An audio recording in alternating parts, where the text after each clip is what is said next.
Hey everybody, welcome back to Investing with Wesley. You know, I know a lot of people are hesitant to invest right now, especially with us being in the middle of a bear market. However, I want to spend this episode dismantling some common myths about investing. So with that being said, let's get started. Okay, so for starters, and probably the number one reason why people don't invest is because a lot of people look at investing like it's nothing more than gambling. And they think they have better odds going to the casino and playing either blackjack or poker than putting their money into the S&P 500 or any other company or any other index and just waiting it out and seeing their money grow. And well, the truth is, it actually can be fairly close to gambling. And the problem with this is it's all depending on how you treat your investment. Now, some people like myself and others treat it as an actual investment. They invest in businesses that they would actually like to own, and they do it to grow their income and grow their cash flow over time. Other people, as an example, like the people on Reddit with Wall Street's bets, they absolutely do nothing but gamble in the market. They try and convince a bunch of people and build up a bunch of hype in order to pump stocks to all-time high. And really, this is the biggest form of gambling when it comes to messing with the stock market. Because sure, you can get in and ride the highs knowing that everyone that's doing it is just plain and simple risking their money. But the real gamble comes on knowing when to pull out of that market. If you see a bunch of green and you just see this one particular stock like GameStop going up and up and up and up, then you might be convinced that this is actually working, I should stay in longer, I should put more money into it, and then you'll be trapped in by greed. That is pure gambling, because whoever doesn't sell in time is going to be stuck holding the bag. They're going to be the ones stuck with having to declare bankruptcy, mortgage their house, and do a bunch of terrible, unnecessary things because they got caught up in the greed and thus suffered a bunch of loss. You could do any amount of Googling with last year's Wall Street bets fiascos with AMC and GameStop and see that a bunch of people mortgaged their house, took on a bunch of debt, converted all of that into more debt using leverage in Robinhood, and then used all of that borrowed money to invest in GameStop at its all-time high, only to watch it completely plummet. And that is the gambling form of investing that I highly encourage no one partake in. Now, myth number 2 is thinking you can time the market, and often this myth comes after someone is brave enough to realize that investing isn't necessarily gambling. They have a good head on their shoulders and know they want to invest in things that they actually like, that produce a profit, businesses that they would actually like to own. But then they either choose not to invest right away or choose to invest a little bit, but then save a lot of their cash reserves for when the market crashes. And this is them attempting to time the market, which, believe me, no one can do successfully over the long-term scale.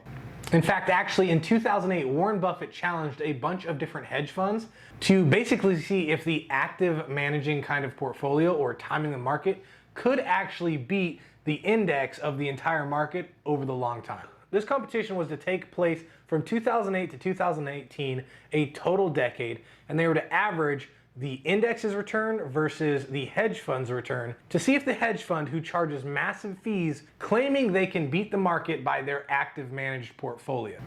So Warren Buffett offered these hedge funds $1 million bet to prove that what they're saying was actually true. And at the end of this competition in 2018, the hedge fund's average annual growth was about 22% on average, whereas the index, on the other hand, on average, grew at about 85%. So you can see that this active investment, timing the market kind of strategy couldn't even keep pace with the same returns that the overall index could over the long haul. Now, can active investing have its place in investing? And the answer is absolutely. I think if you can be educated enough and knowledgeable enough to see certain timings and certain triggers in the market, then you could hedge a little bit more in the direction you think the stock or market is going to go. But also always hedge your own active investment bets with an overall market index. As an example, one of my strategies is to put 90% of all the money that I invest into the broad market index, but then reserve that 10% to active management of my portfolio.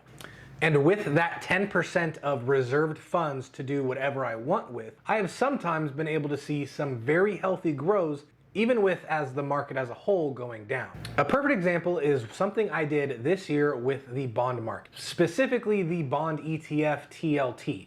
I knew the Federal Reserve, to fight inflation, was going to raise bond interest rates. Whenever you raise interest rates, the prices of the bonds fall. So although I left 90% of my money invested in the overall index, which has seen a 20% loss this year, that 10% that I reserved for myself, I put it into put options of TLT, where I basically bet that that particular index was going to go down. I was right, and I profited massively.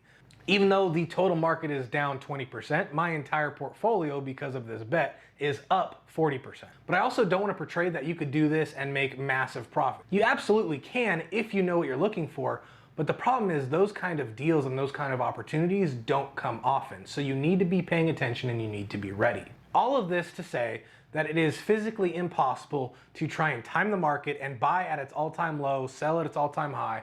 It's impossible to do that consistently with success over the long term. Every big name investor out there recommends the exact same thing, and if you read certain investment books, they'll tell you the exact same thing all the big names are telling. Just pick an overall index, remain diversified, and invest consistently over time using dollar cost averaging. Every week, every month, every year, put money into the market, whether it's at all-time highs or all-time lows. Dollar cost averaging has actually been the proven method to see great returns over the long time horizon when compared to active investing. Now, I did just mention diversified, and that actually leads us to myth number 3. The more stocks you own, the more diversified you are. And that is just blatantly not true. Diversification is the process of spreading your money across a bunch of different companies, a bunch of different sectors, a bunch of different markets, and a bunch of different currencies to be totally diversified. Now, a lot of people just settle for diversifying in the same currency, in the same markets, but across all the different sectors. As an example, people will invest in SPY, which is the S&P 500 ETF index. And it invests in basically the entire US market, the 500 largest, most established businesses in the United States. And obviously, this S&P 500 is diversified in the United States. It has every sector possible that you can invest in. So a lot of people just index the S&P 500, set it and forget it, and then dollar cost average. And that is a great way to do it. But the point is, the more stocks you own doesn't necessarily mean you're diversified. You could own 100 stocks, but if you look, they're all tech stocks. So if ever interest rates rise or the tech sector doesn't do well like we actually see happening right now, well then just because you own 100 different stocks doesn't mean you're diversified. And in fact, if they're all in the tech sector and the tech sector fails, then all your stocks are going to fail as well. And also down this same thought process is something you might actually want to be worried about. Because there's a lot of hype in the tech field, in the growth field, and so on, there's some ETFs that you might invest in on accident thinking they give you a diversified portfolio, when in reality they don't. QQQ is a perfect example. A lot of people invest in QQQ, but if you look at all of its holdings, most of it is growth and tech sector. So when the markets start to plummet, QQQ will plummet even more because that is the sector that is most overly leveraged. Growth sectors operate on debt because they're not established yet and they're not producing a profit. So in this environment we're in, where interest rates are rising to fight inflation, that also means the interest rates on all the debt that these growth companies have are gonna start stressing them out, and they're gonna have to take on even more debt to cover their previous debt payments. And you can see it's just gonna be a vicious cycle downwards. Once again, real diversification covers a broad range of sectors and companies. You can't just buy one company in every sector and call yourself diversified. That's the beginning steps, but you definitely wanna have more than just one company of each sector. Or buy a already diversified ETF like the S&P 500 or the total global markets ETF that's out there. Now, this next one is probably the most important one that I think you should pay attention to, and that is percentage loss and percentage gain are basically the exact same, and that is the farthest from the truth, and you really have to be wary about all the losses you see in your portfolio. Let me give you an example. Let's say you have a portfolio value of $100. The markets are currently down roughly 20%, so you've taken a 20% loss on your portfolio. A 20% loss of $100 leaves you with $80. So you've lost $20 worth of your value. Now, a lot of people will say, oh, if the markets go up 20%, then I'll just be right back at $100, and the two 20% cancel out each other. And that's a common way of thinking, but if you actually follow the math, you're gonna need even more than a 20% gain to put you back at even of $100. Let me explain. Your value is now at $80. So if you were to receive a 20% gain, that actually puts you at $96, not $100 that you started with. You would actually need a gain of about 25% to put you back at that $100 mark. This is why it's so important for you to follow the right advice. Real investment people trying to offer you real advice are going to tell you to try and limit the amount of risk or the amount of loss as much as possible. That's the whole point of diversification. It's the whole point of following certain trend lines and signals. It's the whole reason in one of my last videos I told you that you could actually use options as insurance to what? Hedge against the losses of your portfolio. And it's for this reason right here why I hardly ever recommend investing in extremely volatile companies. Now, a lot of pharmaceuticals, a lot of growth, and a lot of tech companies out there are extremely volatile, where you could see large gains and large losses all within the same week. And sure, those large wins and those large gains are really nice, but I know that companies can go down a lot farther than they can go up, especially with how high the overall markets are right now. Now, granted, we are in a 20% slump and technically we are in a bear market, but if you zoom out and look at the entire market's chart as a whole, we haven't even hit the previous peak of 2020 yet. So we are still in an era of absolute all-time high. Even though right now it may not seem like it because everyone's panicking at this bear market, zoom out and you could see the truth that we are in all-time high environments right now. And we have a lot farther way to go down than the potential to go back up. Now, investment myth or misconception number 5 is that investing is only for the wealthy. Now, this argument has two different sides. One, you could argue that investing is only for the wealthy because they could put in $100,000 and get $2,000 back, which only equates to like a 2% gain. But you who puts $1,000 in there are only gonna see $20 with the same 2% gain.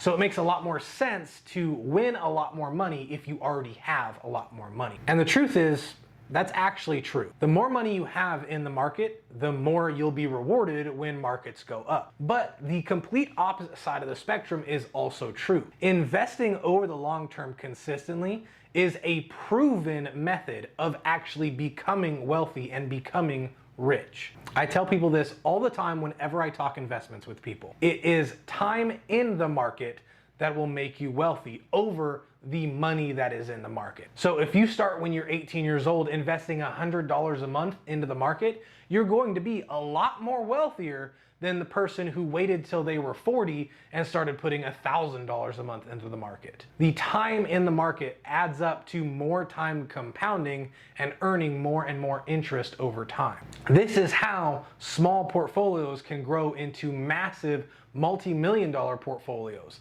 over time. And finally, the last thing I want to talk about are the people that are saying, oh, we should wait until there's a market crash. And I don't just mean for stock investing, and I don't just mean for bonds or real estate, but with all different kinds of investing, there's a lot of people out there that are willing to wait as long as it takes for a giant market crash to get in or try and get in at the absolute perfect time. And I talked about this earlier with timing the market, but you really can't time the real estate market. You can't really time the franchise market and that kind of stuff. You can only attempt to time the overall stock market. What I want to talk about right now is the thought of I'm not going to do anything or spend any money until there's a market crash. Now, let's just talk about real estate because that's the example that is coming to my head right now. With real estate, a lot of people, especially in California, are completely priced out of the market right now, and they want to wait until there's a massive crash. Now, that crash is inevitable. There's always ups and downtrends in any market. But how much further is the market going to go up before it crashes back down? Let's just look at the stock market's graphs because they're easier to search up. If you pull up the overall long-term horizon of the S&P 500 and you look at all the recessions and all the bear market, we have still always had higher highs and higher lows, even though we've seen some massive crashes along the way. So sure, you could wait till the absolute bottom of this next real estate bust, but it's never going to take you to the prices all the way back down in 2008, 2009 when the real estate busted the last time. That's why I always recommend people, the same thing I tell people with trying to time the market, is to basically dollar cost average everything. Sure, the real estate market could crash, but if you never sell your home, then it doesn't really matter what the price is. Buy now while you can, while interest rates are still at historic lows. And if the markets crash tomorrow, who cares? You own your home. And either you're gonna own your home right now and live in it and have a place to live, or you're still going to own your home and rent it out if you're trying to pursue rental real estate. The prices of the crash only matter if you're trying to sell. If you never intend to sell, you're either going to live in it or rent it out, then the price doesn't really matter. I hope this helped you wrap your head around a bunch of misconceptions that people have about investing. I hope I taught you a thing or two. If I caught your interest or if I made you think about some things in a new light, feel free to like and subscribe because it really helps this channel get out there. If you ever had a question, comment, or just wanted to have a more private conversation and ask a couple private questions, I have a dedicated Facebook and Instagram account that you could feel free to message me at. Either way though, the choice is yours, and I'll see you in the next episode.